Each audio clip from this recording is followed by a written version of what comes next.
일본이 구상하고 있는 중국과 북한에 대한 국가 방어 전략에 큰 위기가 닥쳤다는 뉴스가 전해집니다. 특히 이것이 공교롭게도 한국과 같은 종류의 전투기가 비교가 되면서 일본은 한국과는 정반대 상황이 된 건데요. 일각에서는 일본에는 큰 덫에 걸린 형국이 되었으며 한국은 기가 막히게 빠져나왔다고 전해지고 있습니다. 왜 같은 전투기임에도 불구하고 한국은 괜찮았는데 일본은 큰 위기에 빠졌는지 궁금해집니다. 일본과 한국의 케이스를 각각 점검해보면서 두 나라의 차이점이 무엇인지 살펴보겠습니다. 우선 일본의 경우를 살펴보면 자체 방어 전략 중 하나인 전투기 순항미사일 탑재에 문제가 발생했습니다. 일본은 북한이 자기 머리 위로 ICBM 등을 날린 지난 2017년 이후에 매우 예민해진 상황에 있습니다. 따라서 북한을 대응하기 위한 방어체제를 미국과 함께 논의하고 이지스 어쇼어 계획을 세운 바 있습니다. 그러나 이지스 어쇼어는 방어를 전용으로 하는 체제인데다가 기술도 확실하지가 않은 상태였습니다. 말 그대로 미국에 돈만 갖다 주는 게 아니냐는 비판이 많았고 고노다로 방위상은 이 계획을 무산시켰습니다. 그런데 일본의 본심은 따로 있었습니다. 이지스 어쇼어는 방어용이기만 하니까 공격형 미사일을 배치해야 한다는 주장이었습니다. 그러면서 미국과 함께 북한은 물론 중국까지 견제할 수 있는 중장거리 미사일 도입을 논합니다. 일본 당국은 괌에서 에스퍼 미 국방장관과 고노다로 전 방위상이 만나서 관련 회담을 갖기도 했습니다. 그러나 일본의 공격형 미사일 도입은 한반도가 타겟에 들어온다는 뜻으로 한국도 신경 쓰이는 문제가 됐습니다. 일각에서는 일본의 야심이 점점 드러나는 게 아니냐며 일본의 방향에 촉각을 곤두세워야 한다는 말이 나옵니다. 또한 이와 비슷한 결로 움직이는 일본은 이번에는 과거부터 주장해오던 순항미사일 전투기 탑재를 본격 고민합니다. 전투기에 순항미사일을 싣고 가면 북한 등의 목표물에 매우 쉽고 빠르게 타격이 가능하다는 점이 있었습니다. 그런데 여기서 일본은 큰 난관에 빠지게 되었습니다. 한국과는 완전하게 다른 길로 들어섰다고 전해집니다. 일본 방위성은 F-15 전투기에 순항미사일을 탑재하는 구상을 추진하고 있었으나 사업비가 예상과 달리 급증해 차질이 생긴 것으로 알려졌습니다. 3일 아사히 신문의 보도에 따르면 일본 정부는 항공자위대에 F-15 20대를 개조해 사거리 약 900km인 순항미사일 JSSM-2R 등을 탑재한다는 구상을 중기 방위력 정비 계획에 반영했으나 사업이 대폭 지연되고 있다는 것입니다. 개조 준비에 필요한 초기 비용이 예상한 것보다 많이 늘어나 본격 개조 사업에 예산을 투입하지 못하고 있기 때문입니다. 다시 한번 미국에 한도 끝도 없는 돈을 퍼줘야 하는 악순환이 등장한 게 아니냐는 의견이 등장한 것입니다. 이지스 어쇼어도 비용 때문에 취소했는데 다시 한번 일본은 미국이 요구하는 순항미사일 비용에 적잖게 놀랐습니다. 일본 내부에서는 미국이 비용을 마구잡이로 요청한다며 부르는 게 값이고 자세한 내용도 알 수 없다고 질책했습니다. 이번에도 그러한 문제가 또 떠오른 것이죠. 실제 개조 비용은 2019년도에 2대뿐인 1169억 원을 반영했을 뿐이고 2020년도 예산과 2021년도 예산 요구서에는 개조 비용이 계상되지 않았습니다. 일본 정부는 순항미사일 사업을 예산에 반영하고 5년 정도 지나면 납품될 것으로 예상했고 F-15 20대의 개조를 2027년까지 순차적으로 완료할 계획이었으나 이런 추세대로라면 제때 마치기 어려운 전망입니다. 일본은 설계비, 시험비, 작업시설 및 공구비 등 초기 비용으로 2019-2020년도에 예산에 합계 9천억 원이 반영됐지만 이것으로도 부족해 내년도 예산 요구서에 2,200억 원을 추가하는 등 3년간 개조 준비에만 약 1조 980억 원이 든 전망입니다. 일본 방위성 간부는 F-15 개조 사업에 쓸 수 있는 재원이 한정된 상황이라며 초기 비용이 예상보다 늘어나 기체 개조에 예산을 할당할 수 없는 상황이라고 설명했습니다. 언론은 미국의 장사 속에 놀아나고 있다는 분석을 합니다. 일본 미쓰비시 중공업이 미국 보잉으로부터 기술 협력을 받아 F-15 개조를 추진하고 있는데 미국 정부가 창구 역할을 하는 대외 군사 판매 FMS를 통하기 때문에 미국 측이 부르는 게 견적 가격이 된다는 지적이 전부터 나왔다고 아사히는 전했습니다. 기체 개조 작업이 늦어지면서 F-15에 탑재할 순항미사일 조달 작업도 지연될 전망입니다. 일본 언론은 도널드 트럼프 대통령이 집권 이후에 더욱더 미국의 현금 출납기가 되고 있는 실정이라 푸념합니다. 아베 총리는 트럼프 대통령이 원하는 것을 거의 모두 거절하지 않고 받아들인 예스맨이었다고 말합니다. 트럼프 대통령도 그래서인지 몰라도 아베 총리가 은퇴하자 그는 일본 역사상 최고의 총리였다고 칭찬한 바 있습니다. 트럼프 대통령은 앞서 언급된 미국의 FMS를 통해서 가격의 주도권을 쥐고 일본을 본격 압박했습니다. 가격도 납기도 모두 미국이 정했기 때문에 체감상 예전보다 2배가 뛰더라도 일본이 말을 못한 것입니다. 게다가 돈을 주고도 물건을 못 받은 FMS 건도 허다했습니다. 상황이 이렇게 되자 일본은 미국의 FMS 개선을 요구하며 일본이 지난 4년간 미국에 지출되는 돈이 4배 늘었다면서 다른 FMS를 통해 미국 무기를 수입하는 나라들과 형평성을 맞춰달라는 요구를 진행할 것이라고 밝힌 바 있습니다. 그런데 여기서 한 가지 흥미로운 점이 있는데요. 일본이 한국의 FMS 워킹그룹을 결성하자고 제안한 것입니다.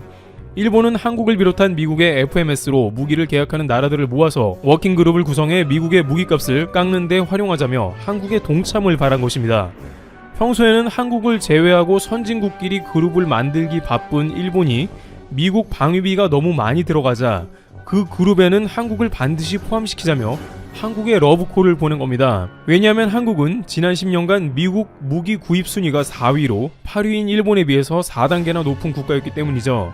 그리고 일본이 한국에 연합해서 미국 무기값을 깎자고 나온 시점은 한국의 역사상 최악의 정책이었던 수출 규제를 실행한 지 불과 3개월 남짓된 시점이었습니다. 일본 당국은 수출 규제는 수출 규제고 무기값 깎는 것은 또 다른 얘기라며 마치 강제징용과 수출 규제는 별개라는 레파토리를 구사했으며 미국을 일면 반대하는 워킹그룹을 만드는 과감함도 연출하는 등 종잡을 수 없는 행동을 합니다.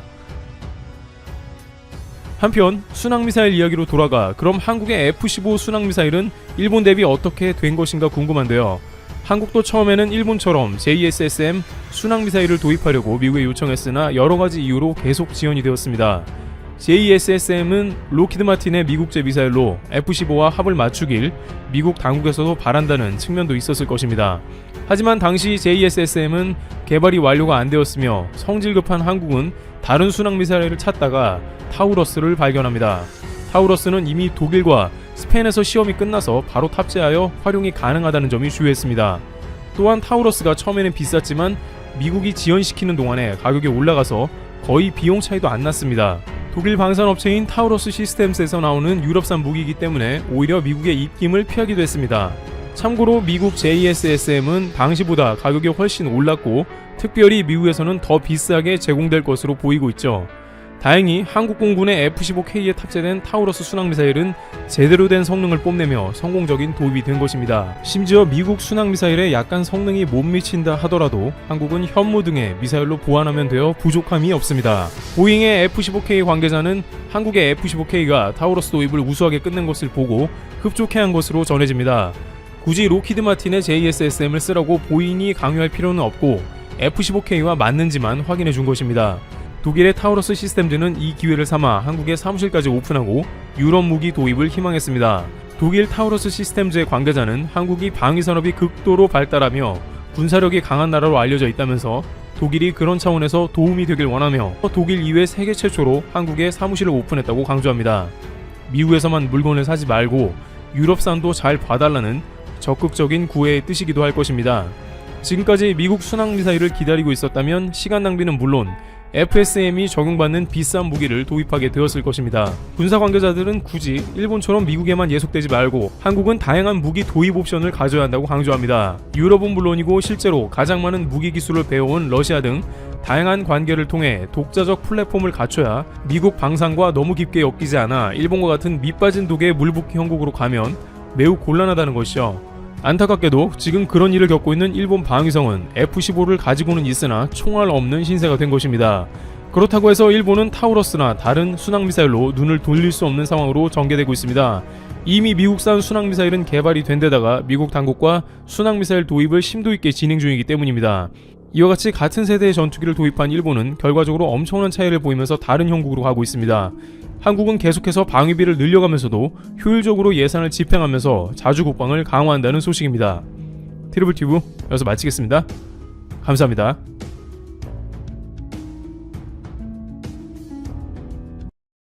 일본 현지에서 놀라운 소식이 날아들었습니다.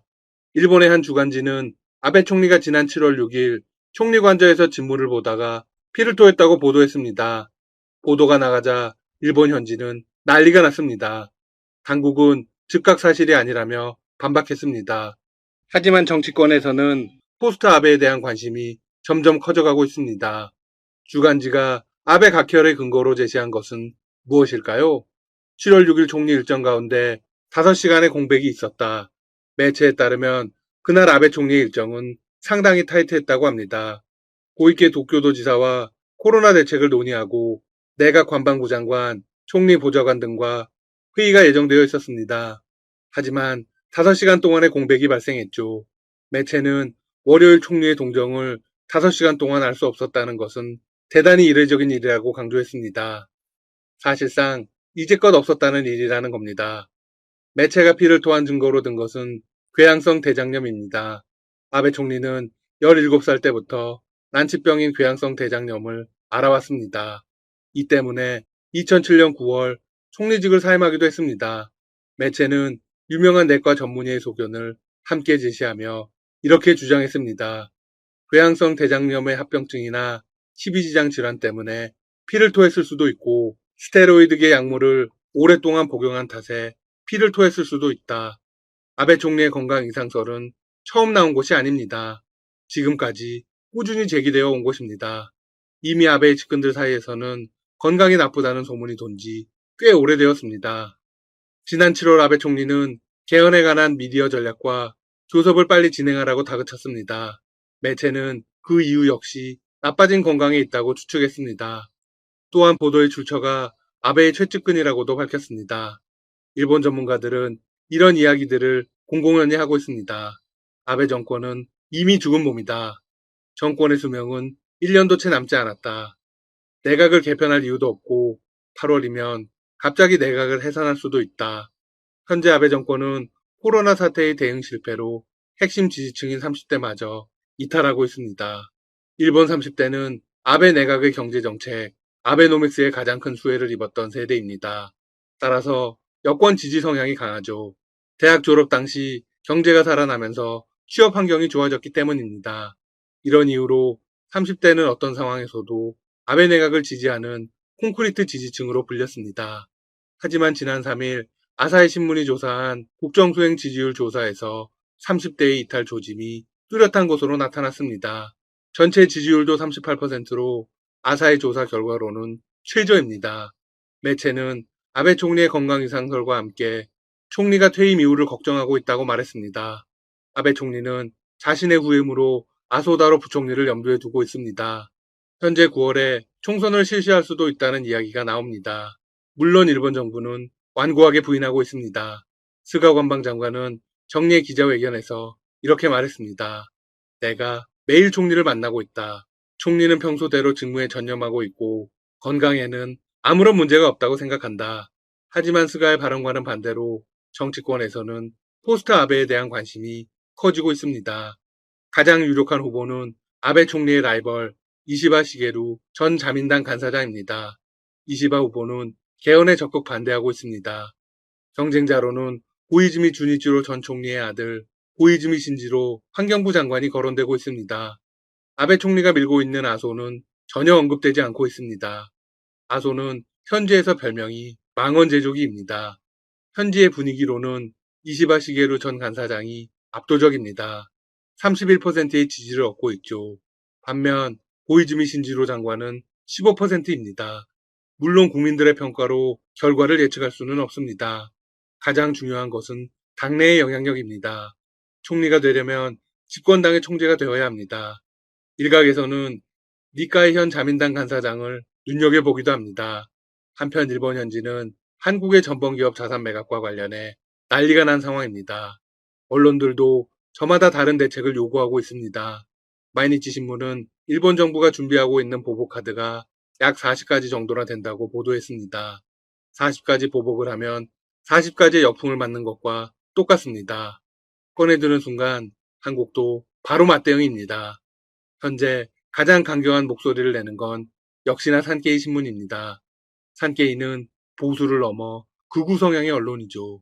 사실상 언론이라고 보기는 어렵고 정부의 스피커 정도의 역할을 합니다. 산케이 신문은 한국 법원에 압류돼 있는 일본 제철 자산 매각이 현실화될 경우 일본 정부가 한국에 대한 제재 조치를 즉각 단행해야 한다고 주장했습니다. 산케이는 한국의 배상 요구에 대해서 이렇게 말했습니다. 징용피해 배상은 원래 응할 필요가 없는 요구다. 배상 명령 자체가 역사를 왜곡한 것이고 한일 양국 간 협정을 무시한 폭거여서 용인할 수 없다. 산케이 신문의 주장은 일본 정부와 동일합니다. 일본 정부는 일본 제철에 대한 한국 대법원 판결 자체가 국제법 위반이라고 주장하고 있습니다. 한국 정부의 문제를 해결할 책임이 있다. 징용 피해자 등에 대한 배상 문제는 1965년 한일 청구권 협정 체결 당시 한국에 제공된 총 5억 달러 상당의 유무상 경제 협력을 통해 모두 해결됐다. 다른 목소리를 낸 언론도 있습니다. 바로 경제지 니온 게이자이 신문입니다. 니온 게이자이 신문은 1년의 한일 간 갈등을 거론하며 이렇게 말했습니다.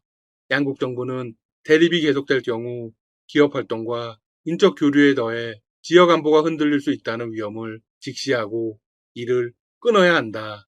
모든 책임을 한쪽에 돌리고 보복을 언급하는 것에 대해서 반대 입장을 분명히 한 것입니다. 니케이는 문 대통령의 발언을 언급하며 이렇게 전하기도 했습니다. 문 대통령은 일본과의 관계를 굉장히 중시하고 있다고 말했다. 이를 행동으로 옮길 것을 촉구한다. 일본 측도 한국과의 대립을 부추기는 언동은 자제하고 함께 포괄적 해결책을 찾기 바란다. 니케이에 따르면 일본 정부가 꺼내든 카드는 다음과 같습니다. 주한대사 일시귀국, 한국에 대한 비자 발급 요건 강화, 금융제재, 마지막으로 보복카드 40개를 언급한 마이니치 신문은 어떤 의견을 냈을까요? 우선 마이니치는 중도 성향으로 분류됩니다. 한국 대법원 판결은 한일 간 재산 청구권 문제 해결을 명시한 한일 청구권 협정에 대한 해석을 일방적으로 변경한 것이다. 일본 정부는 자국민 재산을 보호해야 하기 때문에 일본 제철 자산 매각과 관련해 보복 조치를 취하지 않을 수 없다. 비슷한 논조로 보도를 했습니다. 하지만 이후 이렇게 말했습니다. 한국에 대한 일본 측의 고압적 자세는 역효과만 낼 것이다. 일본이 한국 측의 전향적 대응을 강하게 요구하는 건 당연하지만 동시에 차분한 환경을 만들기 위해 협력하는 자세도 중요하다. 은근히 한국의 눈치를 보고 있습니다. 일본의 입장에서도 한국과의 전면전은 부담스러울 것입니다. 한국과 일본의 앞으로의 상황도 계속 전해드리겠습니다. 지금까지 닥터시사TV였습니다. 시청해주셔서 감사합니다. 구독과 좋아요 부탁드립니다.